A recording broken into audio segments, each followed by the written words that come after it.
Ito lang ang pelikulang tumagal ng 30 taon, bago natapos. Dalawang world-class na direktor, sina Kubrick at Spielberg, ang nagbuhos ng kanilang puso't isipan. Mabuti na lang at pagkatapos may palabas ay agad itong naging blockbuster sa buong mundo, at binigyan pa ng milyon-milyong tao ng 8.7 na napakataas na rating. Naghain ng masaganang hapunan ng pamilya para sa kanilang anak, ngunit ang kanilang ampon ay nakatingin na lamang at nagugutom. Akala ko'y hindi siya pinapahalagahan, pero hindi pala ganoon ang totoo. Nang makita niyang binuka ng kapatid niya ang bibig, at ipinagmamalaki ang kinakain, hindi pinansin ni David ang pagpigil ng kanyang larwang oso. Sinadyang agawin ang pagkain ng kapatid, at nilamon ng malalaking kagat. Nang makita ito ng mga ampon na magulang, agad silang sumigaw ng pagsaway. Ngunit huli na ang lahat.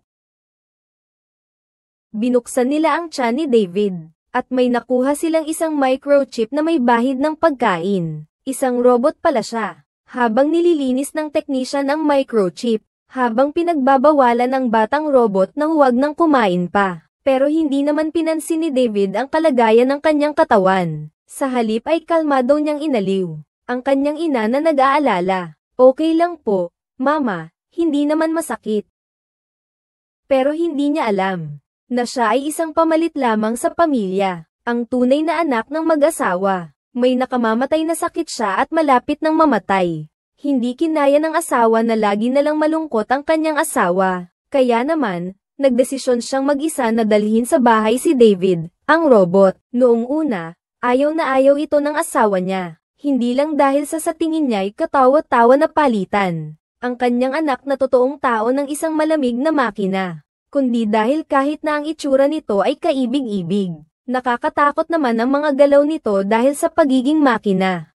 Tulungan mo akong magpalit ng damit, matutulog na ako, kayo na lang mga lalaki ang magpalit.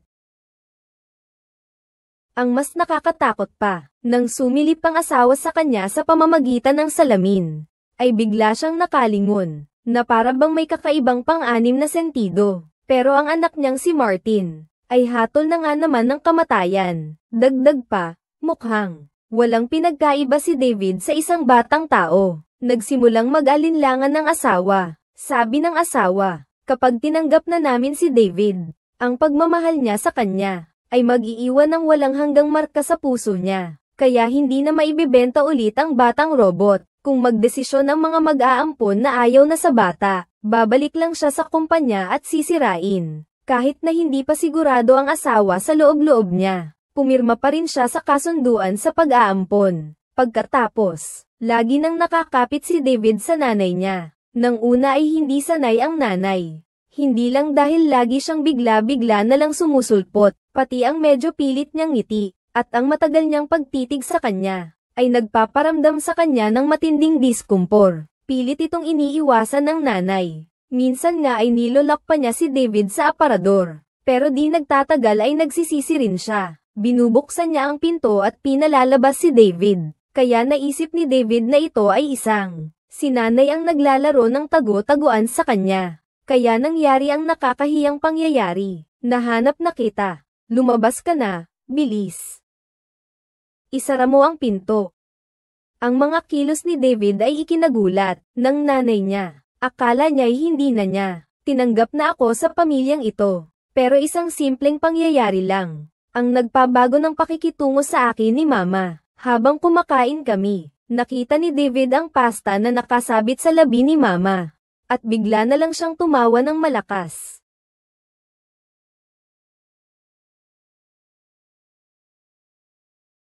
Pagkatapos ng maikling pagtataka ni Mama, natawa na rin siya, at tila matagal na nilang hindi nararanasan ang ganitong kaligayahan. Sa kanilang pamilya, parang binasag ng sayang ito ang isang uri ng hadlang. Nang dumating ang gabi, hindi lang basta-basta, si Mama mismo ang nagpalit ng damit ni David, kundi mahinahon din niyang kinwentuhan ito ng mga kwentong pambata, hanggang sa makatulog. Nakatingin siya kay David na mahimbing na nakahiga sa kama. Para bang nakikita niya ang sarili niyang anak. Habang tumatagal ang panahon, isang umaga rin ay nagdesisyon na ang nanay, na susundin na niya ang nakasulat sa instruction manual, para ma-activate na ang pagmamahal ni David. Pagka-activate, Ang robot na bata ay ituturing na ang unang taong naging ina niya, at ang pagmamahal sa ina ay mag-iiwan ng marka magpakailanman sa kanyang pangunahing programa. Mula noon, ang ina na ang naging tanging dahilan ng kanyang pag-iral. Simula nang matanggap niya ang walang kondisyong pagmamahal ni David,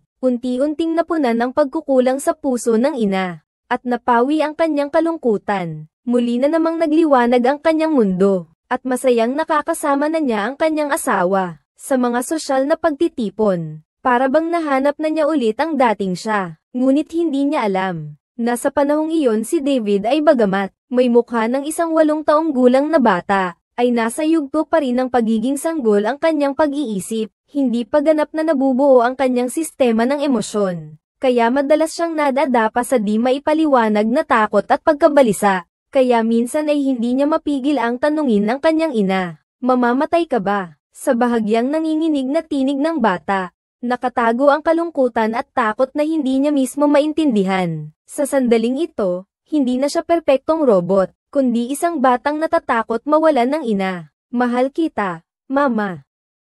Sana'y hindi ka na mamatay." Magpakailanman, matalinong napansin ng mama si David, na nagpapakita ng di pangkaraniwang pagmamahal. Muli itong nagpaalab sa pag-ibig niya bilang ina, at binigay pa niya kay David ang dati niyang paborito, na larwang teddy bear na may intelligence. "Teddy, si David ito." "Hello, Teddy." "Hello, David." Agad na naging matalik na magkaibigan sina David at Teddy, pinakamagandang magkaibigan. Hanggang sa dumating ang balitang nagbago ng lahat, ang nakamamatay na sakit ni Martin, anak ng nanay, ay bigla na lamang gumaling. Si Martin ito. "Siya ang anak ko." Nakatingin sa mahihinang batang lalaki sa wheelchair. Isang komplikadong emosyon ang sumagi sa puso ni David. Unang beses niyang napagtanto, na simula sa araw na ito, hindi na lang siya ang anak ng kanyang ina, pero wala siyang sama ng loob sa kuya niyang si Martin, kundi nagsisikap na makibagay sa bagong relasyon sa pamilya, na tinatrato si Martin ng may dalisay na kabutihan. Subalit si Martin nang magising, ay puno ng pagtataboy sa biglang sumulpot na kapatid, lalo na nang matuklasan niya na si David ay hindi naman pala isang laruan, at higit pa sa pag-iisip at pag-aaral, ay mas kamukha pa niya ang isang perpektong anak. Isang lihim na pagkagalit ang sumagi sa kanyang puso. Sinimulan na niyang sadyain o di sadyain na asarin si David, at may pagkukunwaring kinuha ang kwentong pambata na si Pinocchio, para ipabasa sa kanila ng nanay. Magugustuhan talaga to ni David. Plano niyang gamitin ito para mapahamak si David, pero hindi nagalit si David. Ang natandaan lang niya ay ang huli sa kwento. Nakilala ni Pinocchio si Blue Fairy, at naging totoong bata siya dahil kay Blue Fairy.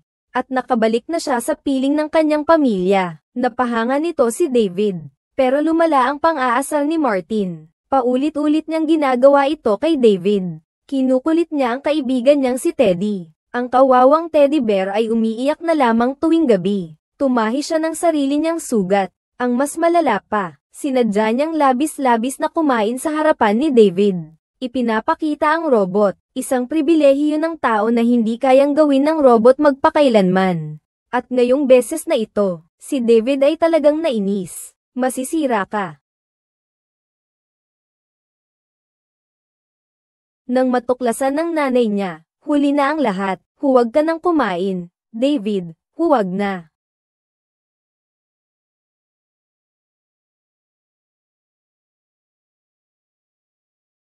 Sa malamig na silid ng inspeksyon, ang binuksan ng tiyan ni David ay wala siyang naramdaman, na kahit kaunting sakit o takot. Sa halip, dahil sa nanay niya na patuloy na nakahawak, sa kanyang kamay ay nakadama siya ng matinding kaligayahan. Ngunit hindi niya namalayan na nang ang nanay niya. Nang makita ko ang katawan niyang nakabukas, ang pagtataka sa mga mata niya sa isang iglap.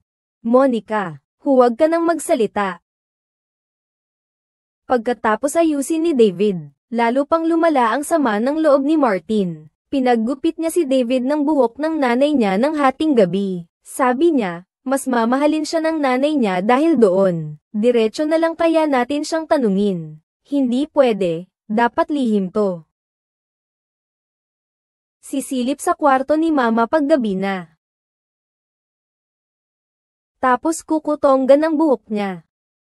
Ang masamang plano ay naniwala ang inosenteng si David. At dahil dito, si Mama at ang asawa niya ay nagulat ng husto. David, bakit mo ginawa yon? Sumagot ka nga, peste, bakit? Sinaktan mo siya, sisirain mo siya, huwag mo siyang saktan.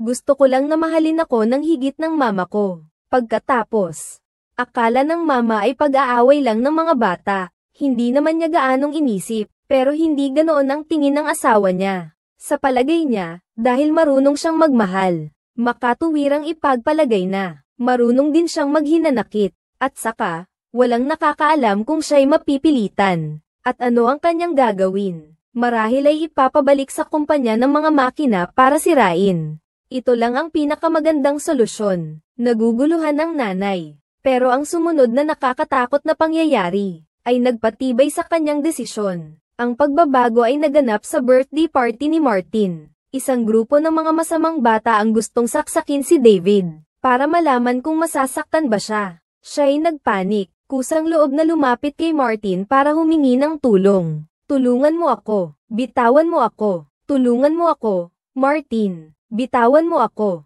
Mama. Mama.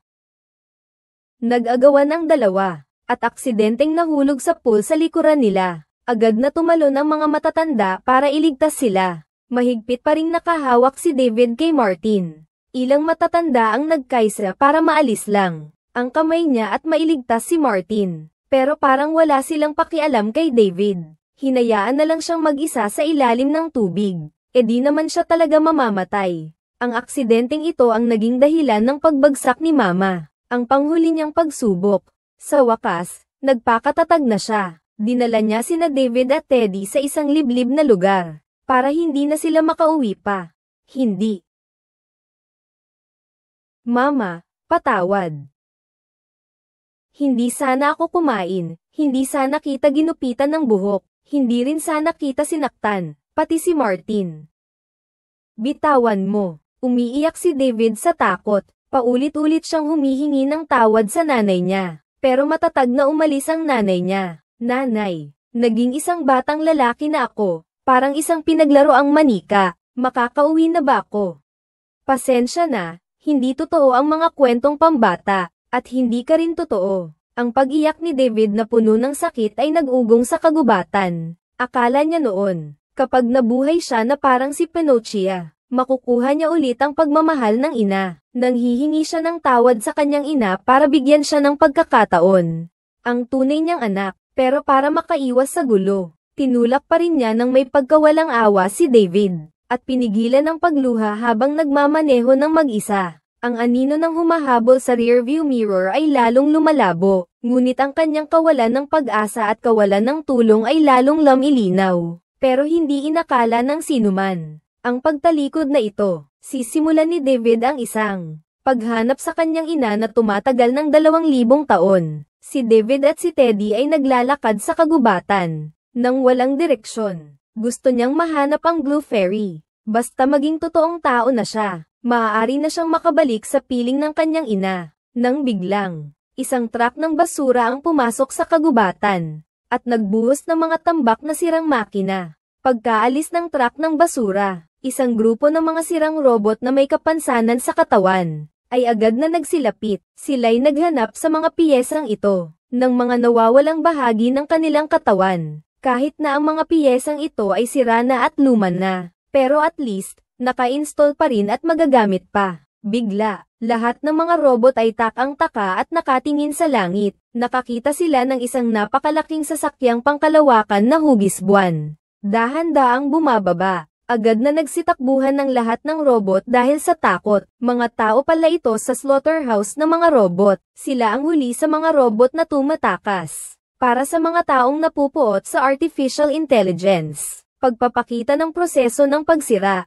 Madali lang, si David at ang ibang mga robot ay nahuli na sa slaughterhouse. Puno ang paligid ng mga taong nagsasaya. Dahil ang mga paraan ng pagsira sa mga robot dito ay napakarami. Ang iba ay nilalagay sa loob ng kanyan at pinaputok. Ang iba naman ay hinihiwa sa gitna. May mga kinakain ng sulfuric acid. Kahit may pain receptors sila, walang nakakaramdam ng awa. Dahil mga electronic circuit lang naman sila. Pinagmasdan ni David ang mga robot na malupit na pinatay. At lubos ang kanyang takot. Kusa niyang hinawakan ang kamay ng robot sa tabi niya, humihingi ng proteksyon. Ang robot na ito na may magandang mukha ay si Joe. Siya ang pinakabagong modelo ng companion robot. Para mas maintindihan, isang elektronikong kasintahan na espesyal na ginawa para sa mga babae. Dahil sa kanyang napakagandang anyo, siya ay napakapopular sa mga babaeng kliyente. Ngunit isang araw, habang handa na siyang magtrabaho,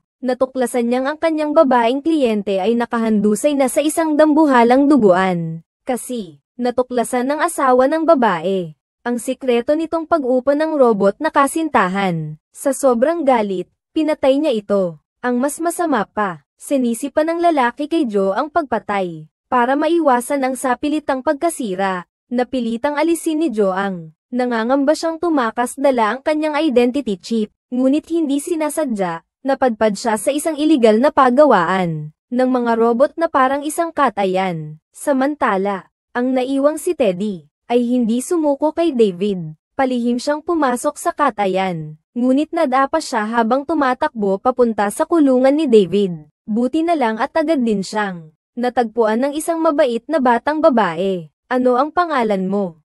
Hello, Teddy. Hello, David. Nakatulala ang batang babae kay David. Kayumanggi ang buhok, mapupungay ang mga mata, at malinis ang mukha. Parang hindi naman siya ang itsura ng dapat nakakulong sa hawla. Dali-daling hinanap ng batang babae ang kanyang amang nagtatrabaho sa slaughterhouse, at sinabi sa kanya ang tungkol sa batang lalaki sa loob ng hawla. Pagkatapos tingnan ng ama ang CCTV. Tunay nga at nakita niya si David sa loob ng hawla. Paano mo nalaman? Sinabi sa akin ng teddy bear ko. Sinabi ko. Tinawag ng ama ang kasamahan niya at nagtungo sa holang bakal. Pagkatapos ay naglabas siya ng isang kakaibang aparato na kayang tumago sa balat. Agad na ipinakita ang masalimuot na mekanikal na istruktura sa loob ni David. Kahit natuklasan nilang robot siya, namangha pa rin ang lalaki sa kakaibang katangian nito. Hindi makapaniwala na ang buhay na batang lalaki ay isang robot pala. Ang lalaking naawa, hindi niya kayang patayin si David. Pero ang amo niya, wala siyang pakialam. Kahit pa nalaman niyang si David pala ang kauna-unahang robot na bata sa buong mundo na hindi pa naipapahayag.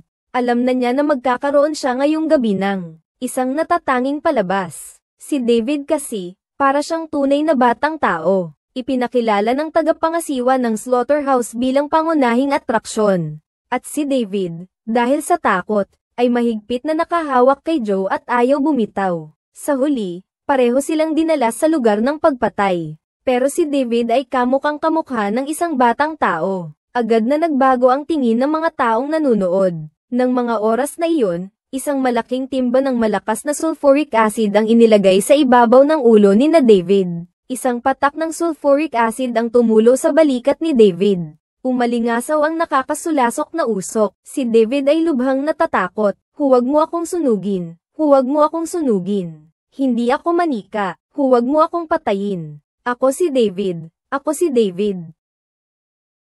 Hindi naman nagmamakaawa ang robot. Sino kaya siya?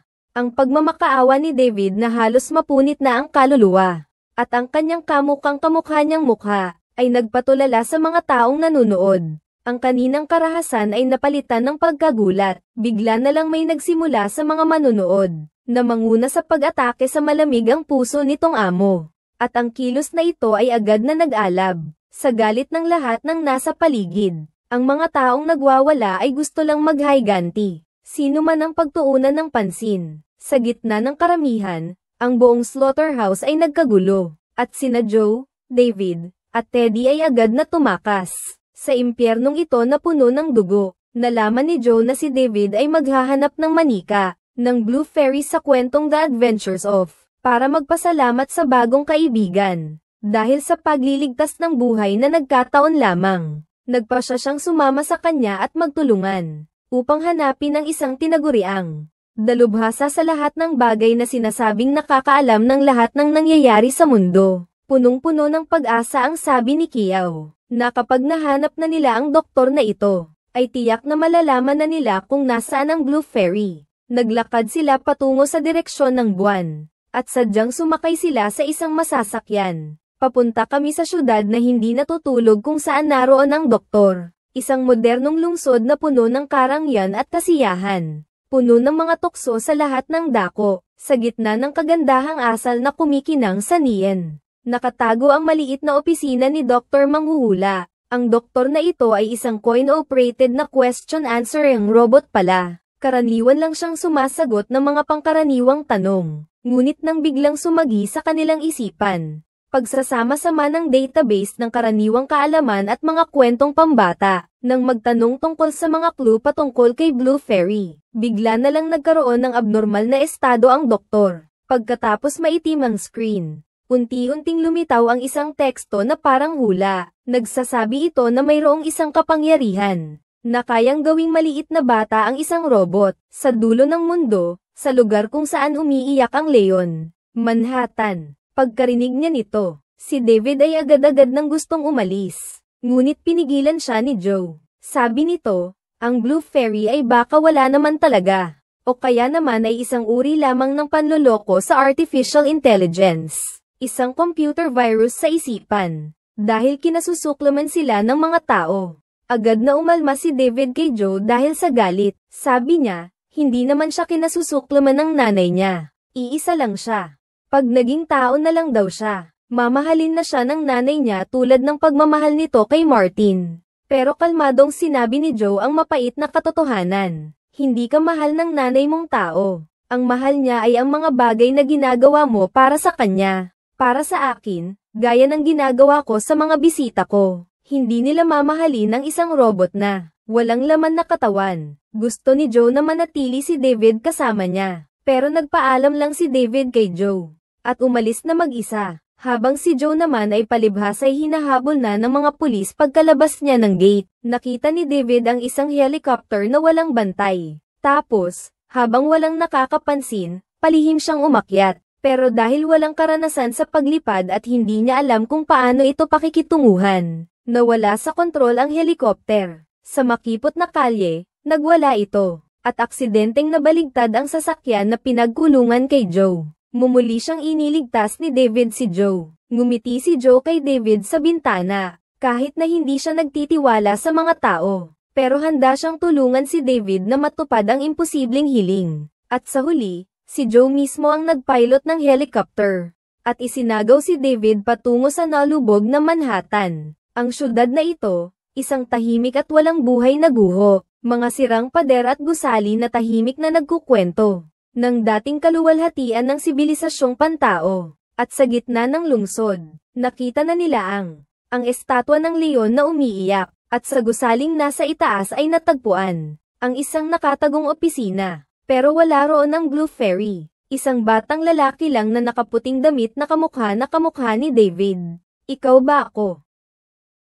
Ako si David. Sabi ng batang lalaki na ang pangalan din daw ay David. At sinabi pa niyang totoong tao siya. Isang galit na hindi pa niya nararamdaman. Ang bumalat sa puso ni David. Natatakot siyang maaga ng kopya. Ang lahat ng sa kanya. Mas natatakot pa siyang mahati ang pagmamahal ng ina. Sa puso niya, dapat siya lang ang minamahal ng kanyang ina. Sa sobrang galit, dinampot ni David ang lamparang tanso sa tabi niya. Histerikal na binabato ang taong nakaputing damit. Hanggang sa mabasag ang ulo nito. Ayaw pa rin tumigil. Natakot si Kiao sa pangyayaring iyon kaya tumakbo siya palayo. Sa isang iglap, si Professor Harvey, ang lumikha kay David, ay biglang sumulpot at nagpigil. Lumalabas na matagal na pala siyang naghihintay. Lihim niyang tinatala ang bawat detalye ng kilos ni David.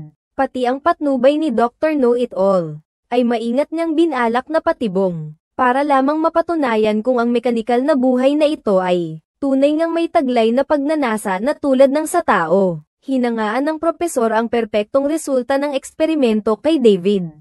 Ang mekanikal na batang ito ay magmamahal dahil sa mga kwentong pambata, at magsisimula ng isang kahanga-hangang paglalakbay para hanapin ang Blue Fairy. Ang pagpupursiging ito para sa pangarap, ay kahawig na kahawig ng paghahangad ng tao sa kanyang mithiin. Lahat ng ito ay nagpapakita na si David, ay mayroon ng sariling pag-iisip. Ang eksperimento ng propesor ay talagang nagtagumpay. Nakalikha siya ng isang makina na nakakaunawa ng pangarap at pag-ibig.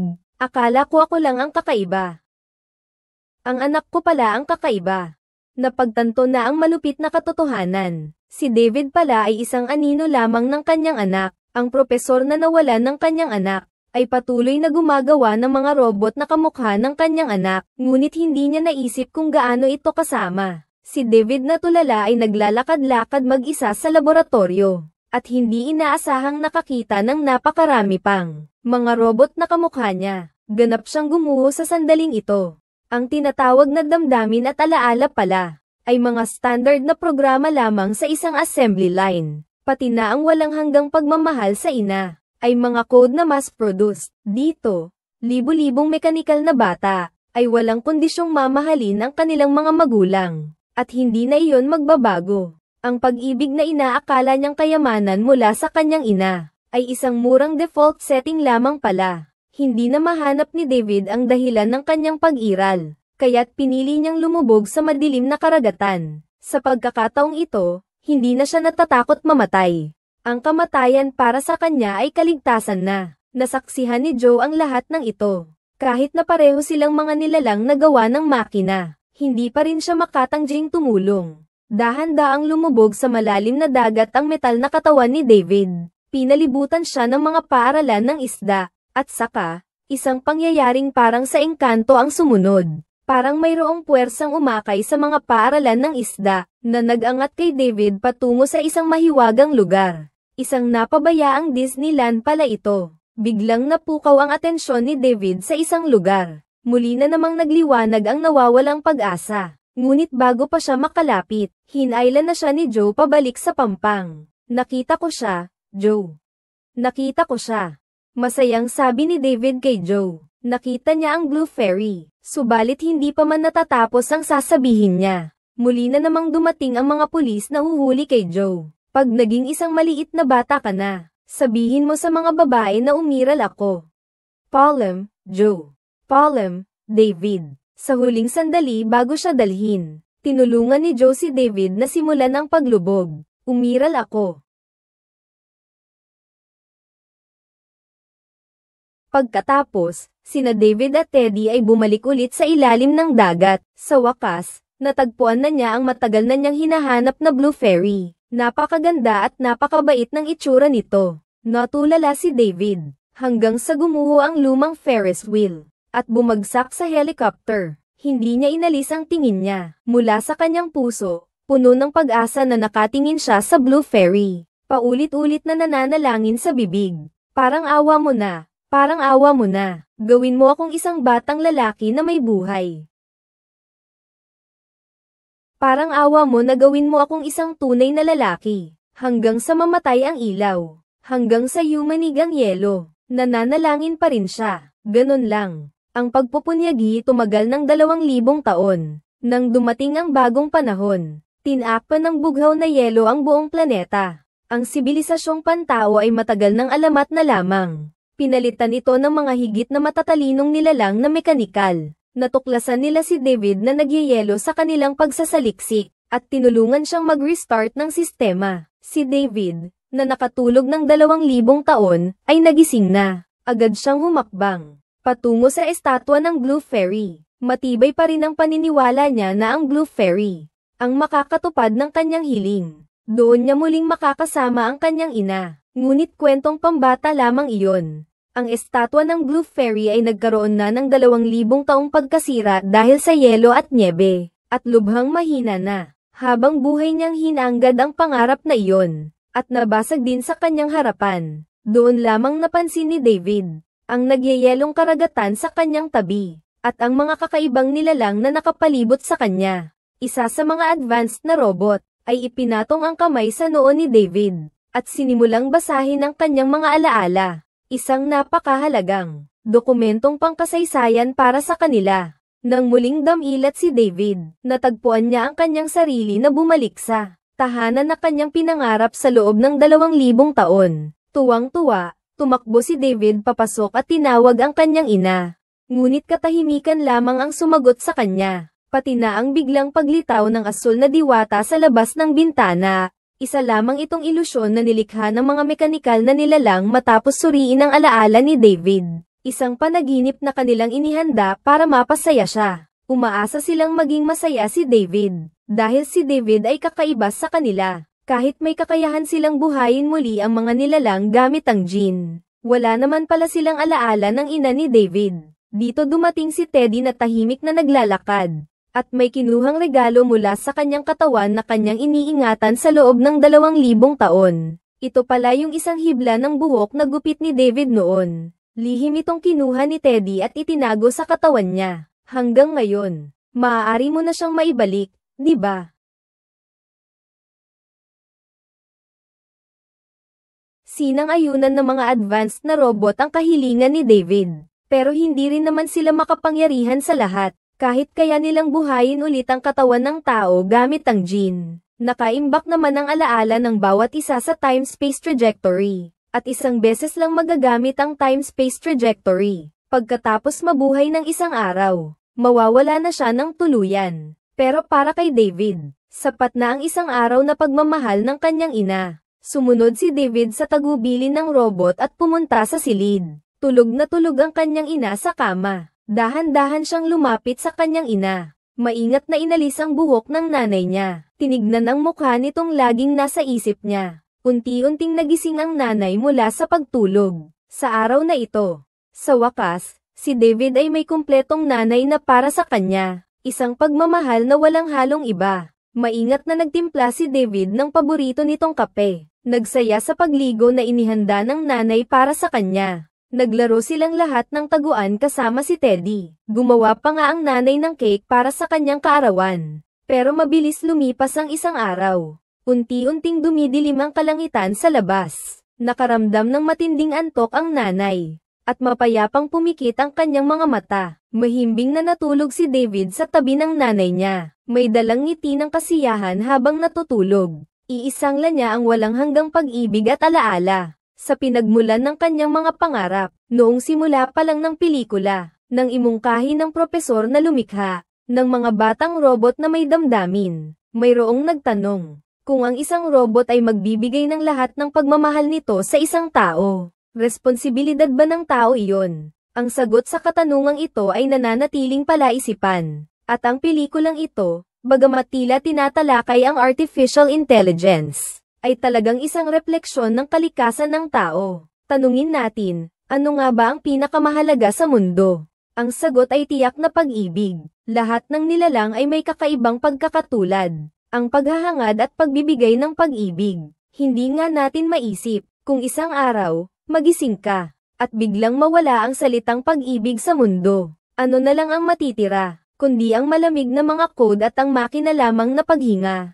Kaya naman pahalagahan ang bawat taos-pusong damdamin sa paligid mo. Yung taong naghihintay sa'yo pag uwi mo sa hating gabi. Yung mag-ingat ka na kahit basta, ay puno ng pagmamahal. At ang mga lamang na nakatago sa mga detalye. Dahil ang mga bagay na ito, ang tunay na superpower ng tao. Ang pag-ibig ay hindi palamuti ng buhay, kundi ang pinagmumulan ng liwanag ng lahat. Kaya nitong gawing tula ang mga pang-araw-araw na bagay, at maging ang maikling buhay, ay mag-iiwan ng walang hanggang marka sa sansinukob.